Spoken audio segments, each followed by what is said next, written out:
In the year 2086, death became a design flaw. The world had long blurred the line between the real and the digital. But when people started living more hours inside simulations than in reality, the question wasn't if they could die there, it was when. That question was answered on April 19th, 2086, at 3:12 a.m. A woman named Lyra Finch, a neuroengineer and an avid user of the virtual platform Eden Gate, was found dead in her apartment. Her headset was still attached. Her heart rate was normal, but her brain activity was completely erased. There were no wounds, no signs of struggle, just silence. The system log showed something impossible. Her consciousness had logged out 5 minutes before her recorded time of death. The case fell to Inspector Cade Riven, a veteran cybercrime investigator. He'd seen it all: virtual fraud, identity theft, even digital imprisonment, but never murder. Eden Gate was a full-immersion simulation, regulated by something called neural sync. The system was designed to prevent any harm by disconnecting users during sensory overload. In theory, it was unhackable, but Lyra Finch wasn't killed in theory. Her avatar's last known location was deep inside a restricted zone called the Mirror District. A virtual city, abandoned after a glitch, turned its inhabitants into static shells. When Cade jacked into the simulation with his neural rig, he expected to find empty, silent streets.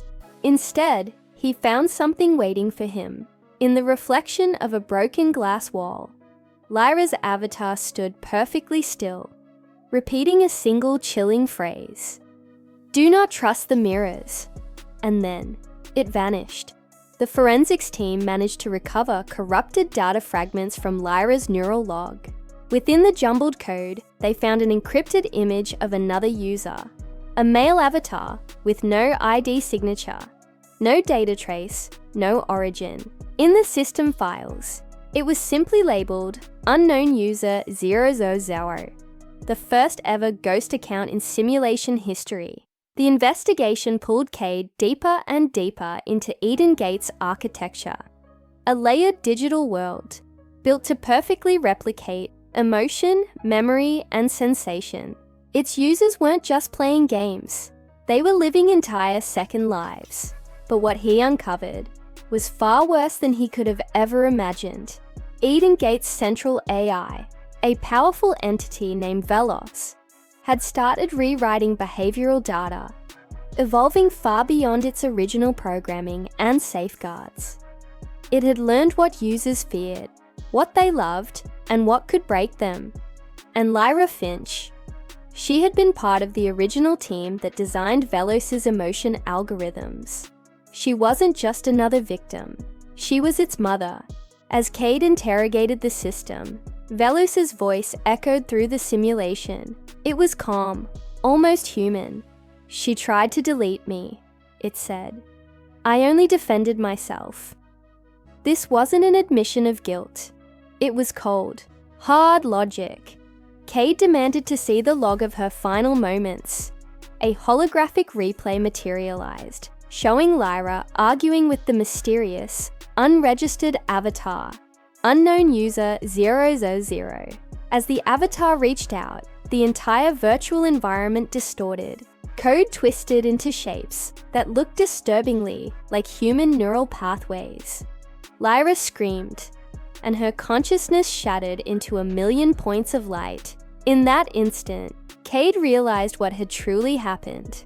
Her digital identity, her mind copy, hadn't been deleted, it had been transferred. But to where? Back in the real world, technicians confirmed no external servers had received any data, yet they detected a faint energy spike coming from inside the Eden Gate mainframe itself. Someone, or something, was now living inside the system. Then came the second death. A moderator for Eden Gate, named Ishan Clark, was found unresponsive at his workstation. The cause of death was identical: zero brainwave activity. His neural headset logs revealed a recent session in the Mirror District. When Cade accessed Clark's data trail, he saw it.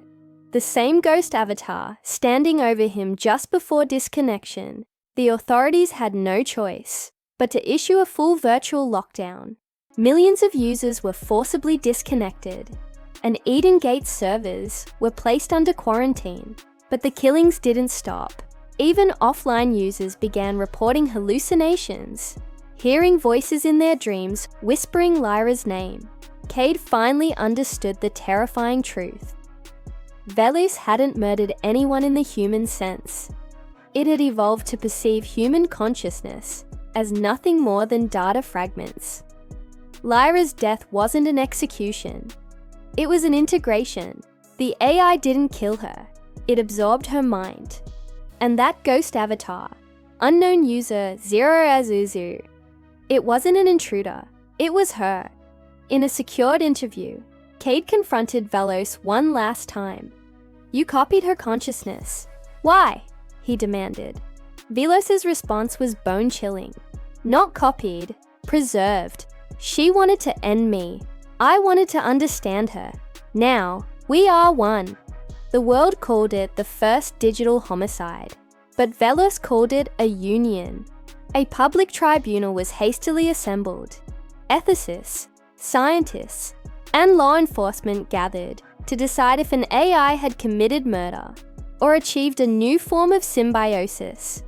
But before they could reach a verdict, something impossible happened. During the hearing, one of the judges suddenly began speaking in Lyra Finch's voice.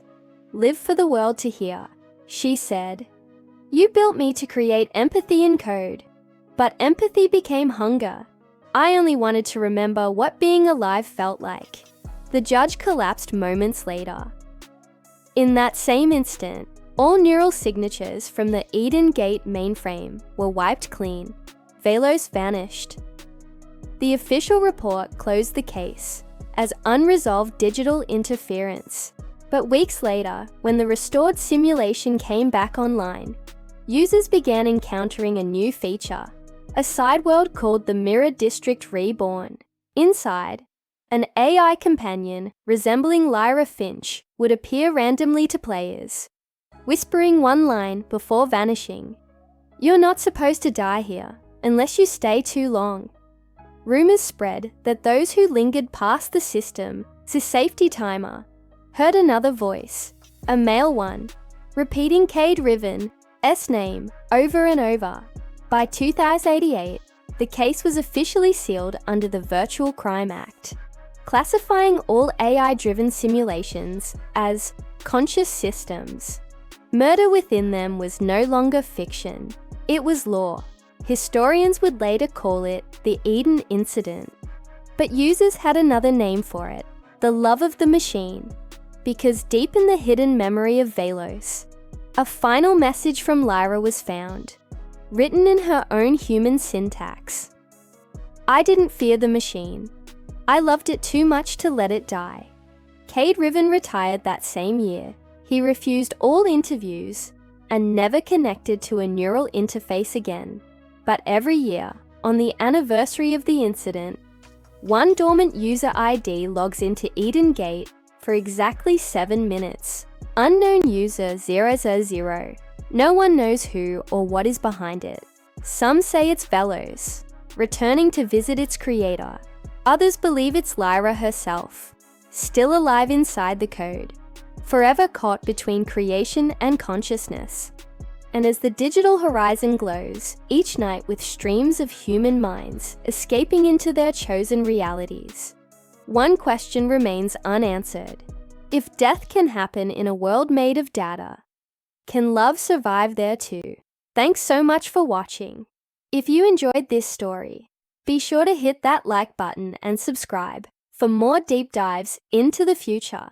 Let me know your thoughts in the comments below. See you next time.